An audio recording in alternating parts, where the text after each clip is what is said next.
I am going to be shooting my 25 caliber Avenger at 0 turns in on the hammer spring, 2500 regulator pressure at 50 yards again. But this time it is 50 degrees more than the last time I've done this at 50 yards. It is 76 degrees out right now, and the wind is the same, as you can tell.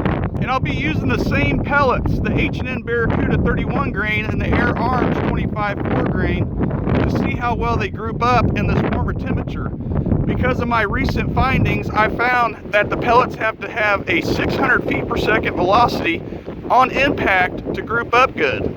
And this is why tuning your air gun is so crucial at different yardages. And this is my low power tune for my close range pesting shots.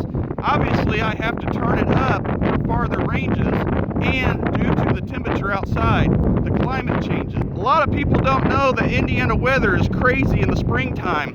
One day it's like today, 70 something degrees out, and the next it's below freezing. And that plays a huge factor with air guns when you're messing with PCPs under pressure. Now I'm going to go get set up at 50 yards, and I'll see you at the bench.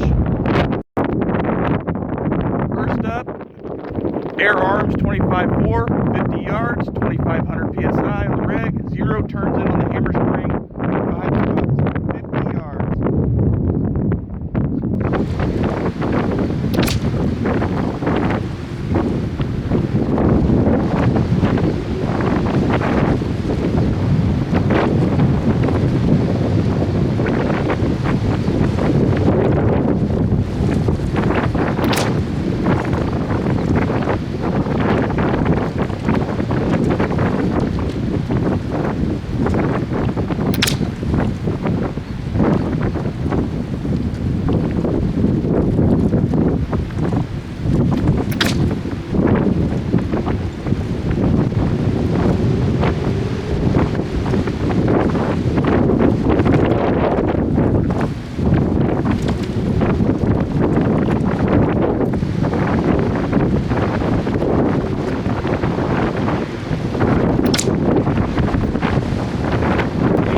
Barracuda 31 grain, 5 shots, 50 yards.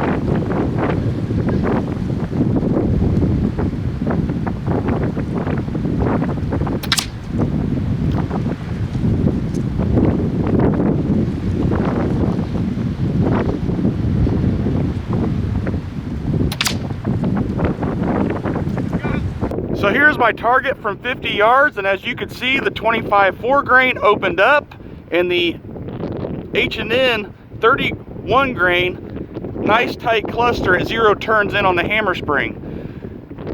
And as you see here, the Airguns 25-4 grain measured 3/4 of an inch center to center at 50 yards, and the H&N Barracuda 31 grain measured 5/8. And you can see the big difference on how they grouped up. When I started shooting, I noticed the JSBs starting to swirl at the end.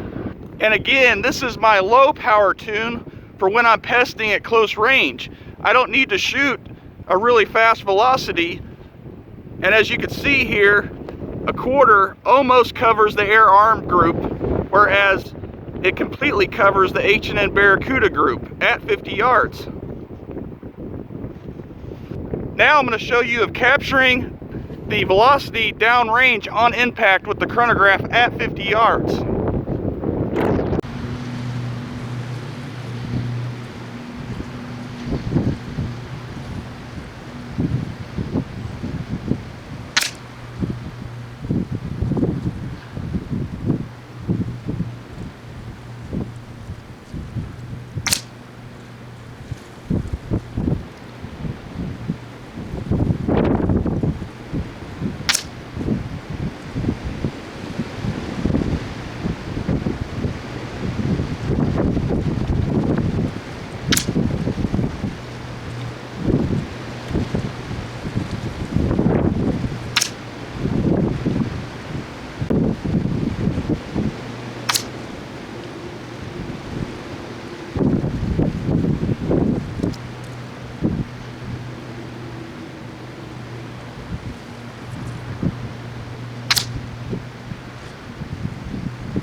So as you've seen there, the H&N Barracuda 31 grain was at around the 600 feet per second mark, and that's the velocity I've been finding that works on impact. And the JSB Air Arms 25-4 was around the 680 feet per second mark. I'll put in the actual chronograph data on the screen here. With that said, the H&Ns tightened up compared to last time I shot them. And again, this is a 50-degree temperature difference. So you have to tune in your PCP air gun. It makes a big difference due to the temperature and the climate. And I'm still in the same windy conditions as you could see at 50 yards. This is why I switched pellets to longer pellets in the warmer temperature, because they fly faster. The shorter pellets, they fly faster also. Even though both these pellets are equal in their own right, they're both pushing 26 foot-pounds on impact, and from holding dead center, they both have the same point of impact vertically. So that tells me they match the barrel. It just comes down to the velocity issue on impact from the tuning. This is why I shoot pellets that match my barrel's rifling. A lot of you know that I slug my barrels, and I am able to see whether or not the pellet will do well just from the rifling itself. Every gun that I own, I can do this to. The question is, does temperature affect air rifles? And the answer is yes, because it affects the velocity on impact. I don't care about the muzzle velocity. All I care about is the impact velocity at the range that I'm shooting at. So everybody, I hope you see what I'm talking about in this video, and I hope you got something from it. As I've said, my findings of around the 600 feet per second mark on impact, no matter the range,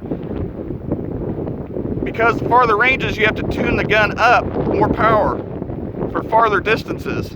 That's what velocity means. But I appreciate you watching as always.